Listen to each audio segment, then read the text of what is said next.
फटाफट पीएसयू बैंकों की बात कर लेते हैं। और आज ऑब्वियसली एसबीआई के दम पर पूरा पीएसयू बैंक इंडेक्स भागा है। गौरव के पास चलते हैं कुछ डिटेल्स के लिए। गौरव, गुड आफ्टरनून।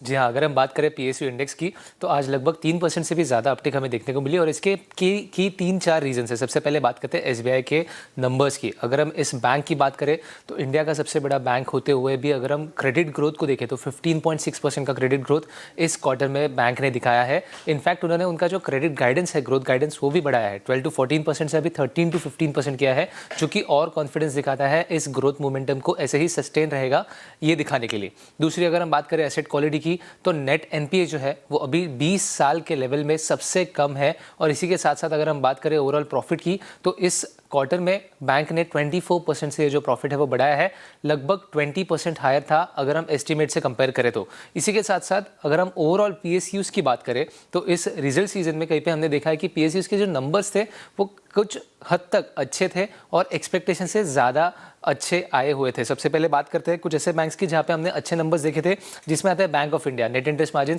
लगभग 16 बेसिस पॉइंट से बढ़ा था इस बैंक में। इसी के बाद हमने देखा कि इंडियन बैंक, यहाँ पे अगर हम आरओए की बात करें तो 1.3% का आरओए, जबकि ओनर जो खुद का गाइडेंस था बैंक का वो 1.2% का था। और इसी के साथ साथ यूनियन बैंक की भी बात करें तो यहाँ पे भी एक आरओए में अच्छा अपटिक देखने को मिला। इसी के साथ साथ कुछ ऐसे भी बैंक्स थे जहाँ पे डिसअपॉइंटमेंट भी देखने को मिला था। जैसे पीएनबी की बात करें तो नेट इंटरेस्ट मार्जिन जो है वो घटे थे।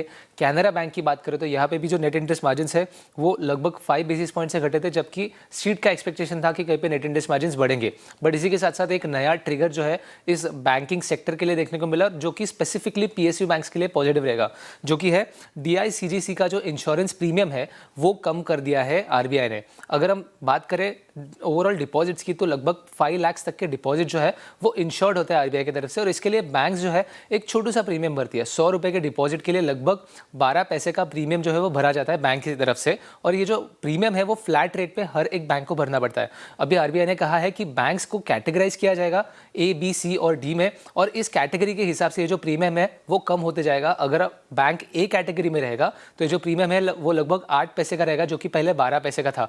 तो इसकी वजह से ओपेक्स में एक अच्छा ग्रोथ देखने को मिल सकता है। एनालिस्ट का मानना यह है कि लगभग 1 से 2% का पैट में ग्रोथ देखने को मिलेगा, और आरओए जो है वो भी लगभग 4 बेसिस पॉइंट तक सुधर सकता है। अब एनालिस्ट का मानना यह है कि इस ओपेक्स को हम देखें तो पीएसयू बैंक्स के लिए ये जो मेट्रिक है वो काफ़ी ज़्यादा हद तक अच्छे से परफॉर्म कर सकता है अगर हम प्राइवेट सेक्टर बैंक्स के साथ कंपेयर करें तो। आखिर में अगर हम बात करें वैल्यूएशन की भी, तो आज के लिए ही एग्जांपल लेते हैं एसबीआई की।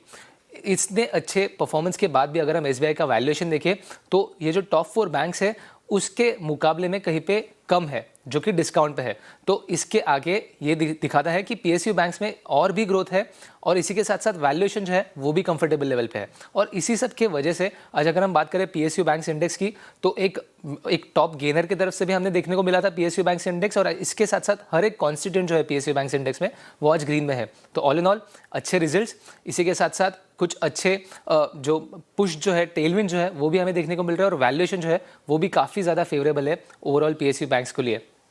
ऑलराइट, शुक्रिया गौरव। तो ये बात हो गई पीएसयू बैंकों की। आते हैं कुछ देर में और एक एक्सपर्ट व्यू भी लेंगे इसके ऊपर, एसबीआई के ऊपर। अब 7% ऊपर है ये स्टॉक, लेकिन